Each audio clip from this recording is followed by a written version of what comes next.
Hi and welcome to another video where we discuss how you can succeed as a HR practitioner. In today's video, I want us to discuss this very important topic. Can you change a toxic company culture? When we were discussing this topic internally, a few things came up. Some of my colleagues were saying, well, if it's the boss who's the source of the toxicity, then you're going to have a very big problem, as opposed to employees.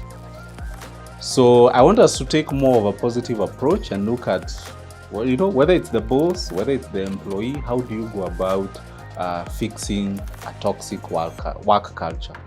And as HRs, we really don't have a choice because we are the go-between the employees and the management, or the employees and the company, so to speak.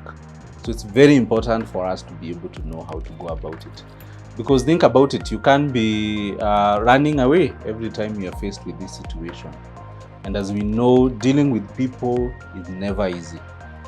And you might be having your perfect job, but maybe this is a challenge you have. You love the job, you love the company, but there are a few things that you're not happy about when it comes to the way the culture is in the organization.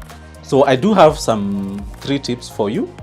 And these are some of the tips even I myself have been able to implement, have been able to advise my clients. But I must warn you that it's not a one-size-fits-all.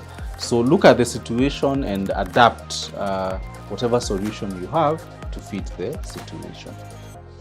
So as a HR professional, the starting point is that you have to own the problem. What does it mean when I say own the problem? That means you must be able to bring it to the attention of the decision makers that the toxic work environment is affecting the employees and it's even affecting the business. Now, a lot of times, I know it's not easy to give feedback to our bosses, to our leaders, and more so if they're the source of the problem. However, I believe if you use good influencing skills, then you are going to make headway. And the best way to go about it is find this person when they're more relaxed and look at it as you're giving them feedback, you're not accusing them. So let's say the boss he's the one who runs things around and everyone is not happy, they're the source of the toxicity in the workplace. So look at a time when he's more relaxed, when he's more happy, and give him feedback. And don't just focus on the employees aspect. Don't just tell him, oh, employees are saying A, B, C, D. No, you can tell him, if we have a team building, people get to know each other well. And, from here, let's not be shouting or something like that. And I'm sure this will have a positive impact on the business. So be able to connect whatever solution you're thinking about, whether it's going to benefit the employees or the customers, be able to connect with how it will help the organization ultimately. Because sometimes you might have the very best ideas, but the way you bring it out, makes someone feels they are cornered. It makes them feel they are being accused, and that really doesn't work.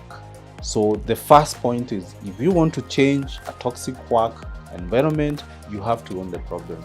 Us as HR, we can be part of the problem, and that means sometimes you have to gather the confidence, you have to gather the guts and approach, the situation, handle the situation, but in a very subtle and very mature way. Now, when you handle the situation, the next step is then keep promises. Go back to the basics of human relations, because a lot of times you find the reason why we have a toxic work environment is because there's no trust. People don't trust each other. The management doesn't trust the staff, and the staff, the employees, they don't trust the management. And this became even apparent during the COVID season, where people felt that their salaries were being slashed for no reason at all, that the companies were still doing well, that they were not being updated on how things are. And many employees felt that many of the employers took advantage of the situation. So keep promises. If you are HR and you say that you talk to the staff and you tell them, yes, I understand you have these grievances here and there, and we are going to address them, and give me a week. So make sure that before the week is over, you've gotten back to them, you've told them the status, you've shared with them. It doesn't matter even if you've not been able to find a solution, but the mere fact that you've been able to keep the promise will go a long way in ensuring that people start believing in you and the management and the company by extension. And closely related to keeping promises, and this is my third point, is your ability to communicate. A lot of times, again, the reason why we have disagreement, the reason why people don't trust each other in the organization is because there's no communication. And this one I blame as the leaders, as the HR, because it doesn't matter how bad the situation is. I'm sure if you're able to sit someone down and you're able to communicate with them, and sometimes removing the emotions and telling it as it is, then that person will have they'll have a better understanding of where you're coming from. But at times we let things go down south because we didn't communicate at that very early moment, and before you know it, there's all this rumor, there's all this gossip, and it's very hard to recover when the situation goes to that level where people now, where they're relying on gossip, where they're relying on the grapevine so as to get information.